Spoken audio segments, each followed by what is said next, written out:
예레미야서 11장 6절에서 8절 말씀, 하나님의 말씀을 제가 봉독하겠습니다. 여호와께서 내게 이르시되 너는 이 모든 말로 유다 성읍들과 예루살렘 거리에서 선포하여 이르기를 너희는 이 언약의 말을 듣고 지키라. 내가 너희 조상들을 애굽 땅에서 인도하여 낸 날부터 오늘까지 간절히 경계하며 끊임없이 경계하기를 너희는 내 목소리를 순종하라 하였으나 그들이 순종하지 아니하며 귀를 기울이지도 아니하고 각각 그 악한 마음에 완악한 대로 행하였으므로 내가 그들에게 행하라 명령하였어도 그들이 행하지 아니한 이 언약의 모든 규정대로 그들에게 이루게 하였느니라 하라. 아멘.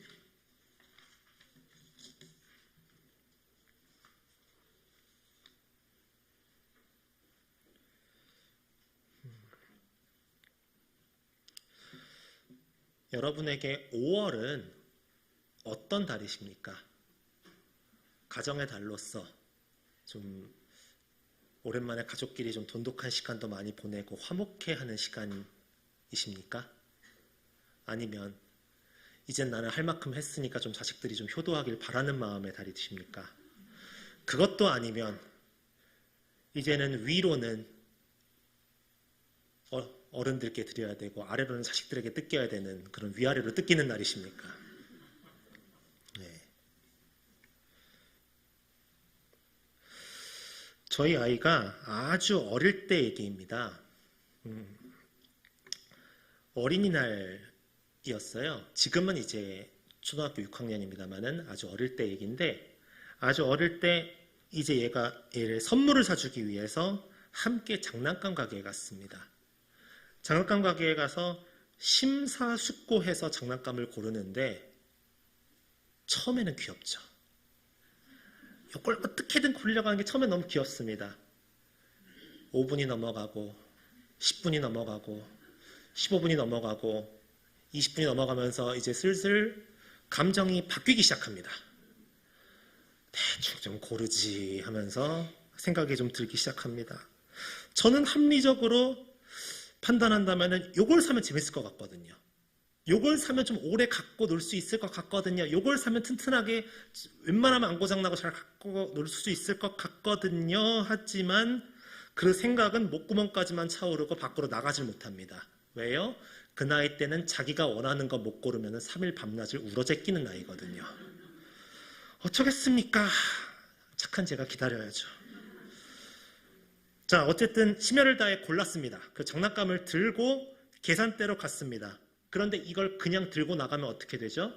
제가 어린이날에 제 의지와 상관없이 경찰서로 가게 됩니다. 그래서 이것을 직원분께 장난감을 들여서 바코드 판독기를 찍고 통과시켜야 되는 거예요. 그런데 직원분이 장난감을 넘겨받으려고 하자 울며 장난감을 꼭 쥔 채 내놓지를 않았습니다. 아니 내가 이걸 고르느라 지금 아직 다 자라지도 못한 이 두뇌를 굴려가지고 어떻게든 하려고 그토록 노력했는데 세상에 내 걸 가져가? 안 되는 거예요. 얘 입장에서는. 사실 당연하지 않겠습니까? 내가 이걸 고르느라고 지금 얼마나 고생했는데 저 아줌마는 뭔데 내 걸 가져가? 이런 마음이죠. 잠시 계산대에 그것을 내려놓고 바코드를 찍어야 비로소 자기가 가져갈 수 있는데 그거를 꼭 움켜쥐고 절대로 놓지 않았던 것입니다. 결국 아이가 장난감을 아는 채로 번쩍 들어 올려서 아이와 장난감을 동시에 거기 판매대 위에 올려놓고 찍고 보냈어야 됐습니다. 물론 그 직원분은 이런 일이 흔하셨나 봐요. 아, 예 하고서는 하시더라고요. 이거는 농담이고 에피소드이지만은 우리도 이 어린아이처럼 움켜쥐고 내놓지 않는 것이 있는지 한번 돌아봐야 되지 않겠습니까? 내가 꼭 쥐고 놓질 않아요. 이것을 내려놔야 되는데 내 것이라 생각하고 그것을 꼭 움켜쥐고 놓지 않는 거예요. 순종함으로 하나님의 말씀대로 따라가야 되는데 내 것이라 여기는 무언가를 움켜쥐고 있어서 못 가고 있지는 않은지 한번 생각해 봐야 한다는 것입니다. 우리가 우리의 것이라 생각하는 욕심을 내려놓기 전에는 진정한 영적 축복의 선물을 얻을 수가 없는데 내려놓으면 빼앗길까 두려워서 아직도 움켜쥐고 있다면 안 될 것입니다. 하나님의 말씀대로 듣고 순종하며 나아가면 함께 하시고 복 주시겠다는 약속은 성경 전체에 흐르고 있는 약속입니다. 그러면서 불순종한 이전 세대, 그 불순종으로 인해 심판받았던 이전 세대에 대해서도 하나님께서 얘기해 주시는데요. 하나님 입장에서 정말 답답하신 일이 있습니다. 오늘 본문에 나오는 상황이기도 합니다. 하나님 입장에서 정말 답답하신 것이 무엇인지 아십니까? 이스라엘이 하나님을 주로 섬기고 있었잖아요. 이스라엘은 하나님을 자신들의 주로, 신으로 섬기고 있었잖아요. 이방 민족들은 그 본질이 없는 거짓된 신을 섬기고 어리석은 신앙생활을 하고 있잖아요. 그 우상을 섬기고 그렇게 신앙생활을 하고 있었잖아요. 그런데 이방 민족들은 무익한 거짓 신을 섬길지언정 일관성 있게 충실하게 헌신하고 섬겼다는 겁니다. 예레미야서 2장 11절에 보면 이런 구절이 있습니다. 어느 나라가 그들의 신들을 신 아닌 것과 바꾼 일이 있느냐? 그러나 나의 백성은 그의 영광을 무익한 것과 바꾸었도다. 이방 민족들은요, 자기들이 섬기는 그 가짜 신과 함께 패망할지라도, 내가 망할지라도 그 신을 버리고 그 신을 바꾼다는 것은 상상도 하지 않는다는 거예요. 내가 망해도 같이 망하는 거예요. 그 우상, 그 헛된 신을 계속해서 섬기고 나라가 망하면 그 신하고 같이 망하는 거예요. 그 우상들이 자기의 신이 되준 것에 감사하며 섬긴다는 말이에요. 그런데 정작 이스라엘 민족들은 하나님의 은혜를 그 조상부터 생생하게 체험했음에도 뭐가 없습니까? 감사가 없어요. 우상을 섬기는 이방 민족들이 더 감사하며 살아요. 하나님을 섬기는 사람들이 더 감사가 없다는 거예요. 그 은혜와 아무런 상관도 없는 헛되고 무익한 우상을 섬기는 소행의 패역함을 오히려 이스라엘 민족이 따라가고 있는 거예요. 그 조상부터 하나님의 은혜를 생생하게 체험했었음에도 말입니다. 이스라엘은 진리의 하나님을 섬겼던 유일한 민족이었습니다. 그리고 자신들이 섬기던 신을 실체도 없는 우상이랑 바꾼 유일한 민족이 되고 말았습니다.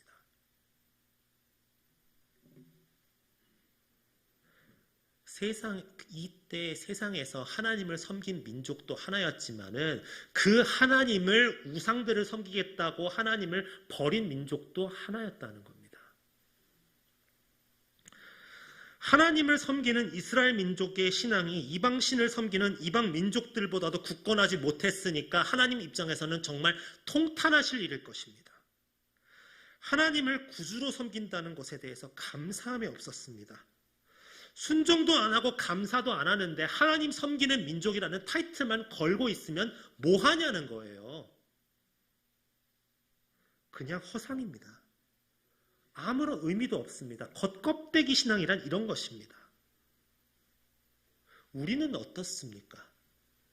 우리는 하나님을 섬기는 그리스도인이라고 살아가고 있지 않습니까? 우리는 감사가 있습니까? 하루하루에 감사하십니까? 내가 일어나서 우리가 지금 감사일기 쓰고 있잖아요. 감사노트 쓰고 있잖아요. 그때 하루에 내가 눈을 떴었을 때 내가 숨을 쉬는 것에 정말 감사하며 살고 계십니까? 하나님의 언약에는 축복의 약속만 있지가 않아요. 저주의 조항도 있습니다. 이스라엘 백성들이 하나님께서 예비하시고 약속하신 가나안 땅에 영원히 사는 것은 언약의 준수를 전제한 겁니다. 그렇지 않을 경우 하나님께서는 그들을 약속의 땅에서 쫓아내신다고 분명히 말씀하셨습니다. 신명기 28장 15절에 보면은 이런 구절이 있습니다. 내가 만일 내 하나님 여호와의 말씀을 순종하지 아니하여 내가 오늘 내게 명령하는 그의 모든 명령과 규례를 지켜 행하지 아니하면 이 모든 저주가 내게 임하며 내게 이를 것이니. 하나님께서는 예레미야를 예언자로 세우셨습니다. 그리고 본문의 메시지를 주셨습니다. 오래전에 하나님께서 주신 언약의 말씀을 듣고 지켜야 하는 의무가 있는 유다 백성들에게 하나님께서는 출애굽 이후 오늘에 이르기까지 언약의 말씀에 순종할 것을 계속해서 경고하셨습니다. 이스라엘 백성들에게 언약 준수하는 것은 너무나 당연한 일이었습니다. 그 은혜에 감사하는 것이 너무나 당연했습니다. 아니, 복을 더 받지는 못할 망정 일단 자기 집, 자기 자리는 지켜야 되는 거잖아요. 내가 사는 땅은 지켜야 되는 거잖아요. 내가 누구에게서 은혜를 받고 이곳에 왔으면 감사할 줄은 알아야 되는 거잖아요. 당연한 거잖아요. 근데 그 당연한 것을 깨닫지 못했다는 겁니다. 언약의 말씀에 순종하기는커녕 악한 마음과 완고함을 따라 제멋대로 행동함으로써 언약법에 규정된 저주와 심판을 자초하였습니다. 어느 누구도 하나님의 심판으로부터 그들을 구원하지 못합니다. 하나님의 복과 은혜를 누리기 위해서는 오로지 그분의 언약에 대한 순종만이 필요할 뿐이지 다른 것이 필요치 않다는 말씀입니다. 여러분은 지금 이 예배당에 온 것이 얼마나 감사한 일인지 깨닫고 계십니까? 지금 우리가 이 땅에서 예배드리는 것이 얼마나 감사한 일인지 깨닫고 계십니까? 내가 정말 우리가 지금 이 대한민국이란 땅이어서 그렇지 공산주의 국가나 아니면 저기 중동지방에 태어났다고 생각해 보십시오. 여러분들이 주일날 이 교회의 예배자의 자리에 오셨다는 것이 얼마나 감사한 일이신지 깨달으셨으면 좋겠습니다.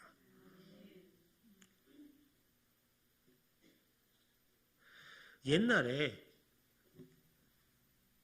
편의상 A나라와 B나라라고 칭하겠습니다. A나라의 왕자가 정치 싸움, 권력 싸움 때문에 쫓겨나요. 그런데 다행히도 이 왕자의 누나가 B나라의 왕비예요. 그래서 B나라한테 도와달라고 합니다. 내가 지금 너무 어렵다. 좀 재물을 보내달라. 그러니까 도와줍니다. 그리고 정말 미안하지만 군사도 조금 보내달라. 이거는 저들이 날 쫓아낸 것이니 내가 왕위를 다시 차지하고 싶으냐, 군사를 좀 보내달라, 내가 보답하겠다. 그래서 도와줍니다. 그런데 이제 입을 싹 씻는 거예요. 나 이제 왕 됐는데 내가 지금 그런 사소한 약속 지키게 생겼어? 비나라 왕이 참아요. 자기 와이프를 봐서 참습니다. 자, 그런데 얼마 안 있어서 이 A나라의 흉년이 크게 들어요. 쌀이 없어요. 그래서 어떻게 할까 하다가 결국 믿을 건 B나라뿐이에요. 그래서 또 B나라에다가 우리가 식량이 없다. 제발 도와달라. 꼭 보답하겠다.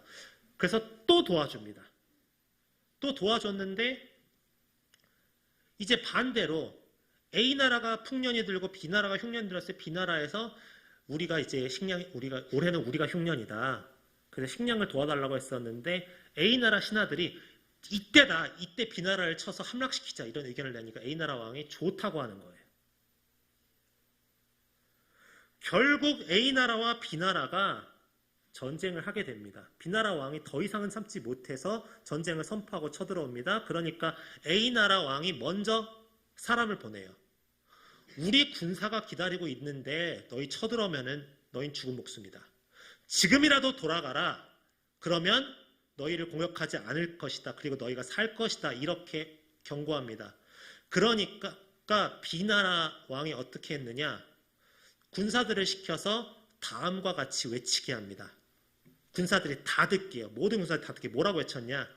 네가 재물을 달래서 도와줬고 네가 군사를 달래서 도와줬고 네가 식량을 보내달래서 도와줬다. 이제 네가 싸움을 원하니까 내가 어찌 그 청을 들어주지 않을 수 있겠느냐라고 군사들을 시켜 다 같이 외쳤다고 합니다. 싸우기도 전에 A나라 군사들은 사기가 다 꺾였습니다. 자기들이 생각해도 이 싸움은 말이 안 되는 거예요. 자기들은 배은망덕한 사람이고 자기들은 정말 잘못한 거예요. 자기들은 저 사람들을 볼 면목이 없는 거예요. 그래서 싸우기도 전에 사기가 다 꺾였습니다. 당연히 전쟁에서는 볼 것도 없이 참패를 당하였고 A나라 왕과 그 신하들은 B나라의 포로로 끌려가게 됩니다. 자기 누나 덕분에 죽지는 않아요. 그러나 헤아릴 수 없는 고초를 겪고 망신을 겪고 그래서 영토도 빼앗기고 자기 아들 인질로 보내고 온갖 굴욕을 다 겪게 됩니다. 처음에 은혜를 입었을 때 도움을 받았을 때 감사함으로 받았다면 그 은혜를 잊지 않았다면 결코 겪지 않을 치욕을 겪게 되었다는 것입니다.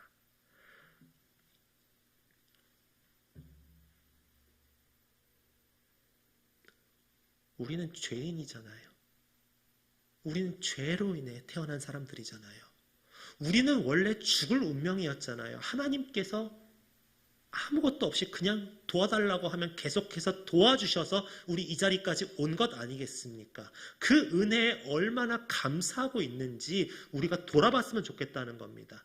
여러분들, 모든 축복의 척도가 무엇인지 아십니까? 하나님께서 주신 은혜에 내가 얼마나 감사하고 있는가예요. 이스라엘 민족도 애굽의 하층 노예로 전락해 살았을 민족이었습니다. 그들이 하나님의 백성이 되어서 택함받아서 구원을 얻었습니다. 자기 땅도 없이 떠돌아다니는 민족이 약속하신 땅을 기업으로 받았습니다.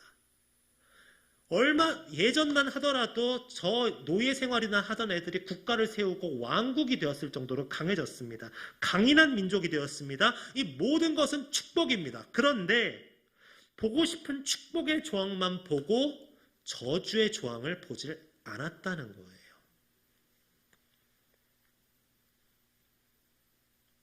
그 결과가 우리 모두 다 아시는 나라의 패망과 포로 생활입니다.